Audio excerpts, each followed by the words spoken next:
Anchor రష్మిని చంపేస్తామని Khamenei మద్దతుదారులు బెదిరించడాన్ని హిందూ సంఘాల నాయకులు తురగా శ్రీరామ్ ఖండించారు.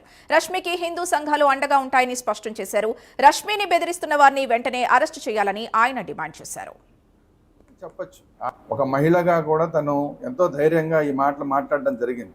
సో రష్మి మాట్లాడిన మాటలకి కమేనీ మద్దతుదారులు ఏకంగా చంపేస్తామని బెదిరించడం ఏంటి?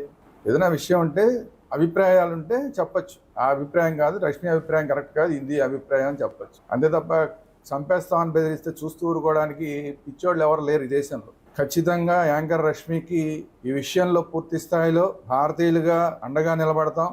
అలాగే హిందూ సంఘాలన్నీ కూడా ఈ విషయంలో ఖచ్చితంగా యాంకర్ రష్మికి అండగా నిలబడతాయి. రష్మికి అండదండలు ఇవ్వడానికి సిద్ధంగా ఉన్నారు. రష్మి ఒంటరిది కాదు. మీ ఇష్టారాజ్యంగా మీరు బెదిరింపులు చేస్తే బెదిరిపోయే పరిస్థితి ఉండదు. ఈ దేశంలో చట్టాలు ఉన్నాయి, పోలీస్ వ్యవస్థ ఉంది, వాటితో పాటు మేమందరం ఉన్నాం రష్మికి అండగా. కాబట్టి ఎవరన్నా పిచ్చి పిచ్చి బెదిరింపులు చేసేవాళ్ళు ఉంటే అలాంటివన్నీ ఇమీడియట్గా మానేయాలి. చట్టం కూడా ఎవరైతే రష్మికి వ్యతిరేకంగా ఇలా చంపేస్తామని కామెంట్లు చేస్తున్నారో వాళ్ళ మీద ఇమీడియట్గా చర్యలు తీసుకోవాలి. వాళ్ళందరినీ కూడా కటకటాలని